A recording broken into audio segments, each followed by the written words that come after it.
Good morning, gentlemen. My name is MrGoat. Today we're going to be making a quick little video about the direction the NBA is going and how I feel about the National Basketball Association. First off, great league, great teams, great players. I love the NBA. It's my favorite sports league. The NFL and the MLB all have their moments, but just in general, across the whole year, sometimes like MLB playoffs are lit, NFL Super Bowl, obviously, playoffs, shit's lit. But overall, the NBA is probably the league I've been following the most my whole life, and I've been loving it the most. I love the NBA. However, over the last decade or so, I've been a fan for at least a decade now, a little longer actually, but over the last decade or so, especially going back, it kind of wasn't as prevalent. The fuck does that mean? It wasn't so prevalent 20 years ago, but now it's just like players, superstars, not even just like role players. Superstar players are just being traded all the time for no reason. Karl-Anthony Towns, Dante DiVincenzo, I don't really know how to pronounce his name, unfortunately. We'll just call him Dante. We'll call him Devo. And Julius Randle just got traded. Love to see the Villanova boys playing together, They broke him up. What the fuck are we doing? Cat has been with the Timberwolves his entire career, almost a decade now, and he's just gone. I don't know.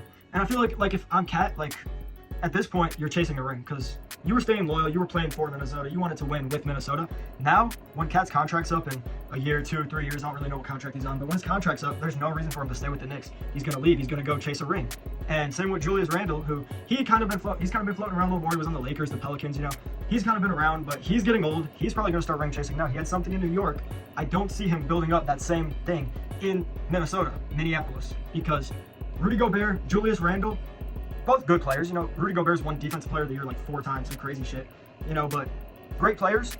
Them both standing in the paint. You have fucking Anthony Edwards trying to drive to the rim, and they're just both clogging the paint. They're just like what? Ant's gonna have to find some way to do shit, because unironically he won't be able to drive to the paint if those two are just clogging it down there. One of them, Randall's not a perimeter player. He can play perimeter, but that's not what he's trying to do. And even in New York, he played in the paint. And then Rudy Gobert, nowhere near the perimeter. Sure, he can shoot a 3 here and there, but I don't want him near my perimeter. I want him down to get the rebound. I want him on the defense to be in the paint, obviously. On the offense, I want him to be down there. He can get the board. He can get the quick layup. He can get maybe a mid-range jumper off, even though those are kind of dying off. And then Kevin Durant. It's a popular theory. Why would you trade Cat for no reason? For basically nothing. Kevin Durant. They just freed up a lot of cap space, even though Randall's on a huge contract, so is Devo. But KD to the Timberwolves. It's not an awful idea, not an awful thing.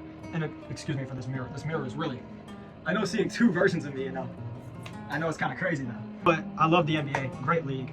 This is kind of like a video going over that trade. I could make sports related videos a lot. I'm wearing a basketball related shirt right now with Coop's number on the back. That's some crazy shit. But love the NBA, love basketball, love the way my fit's looking right now. Should I wear it to school? Like this, tie it up and, ooh, nope, okay, whatever. That's about it though. See ya. That's about it. See ya.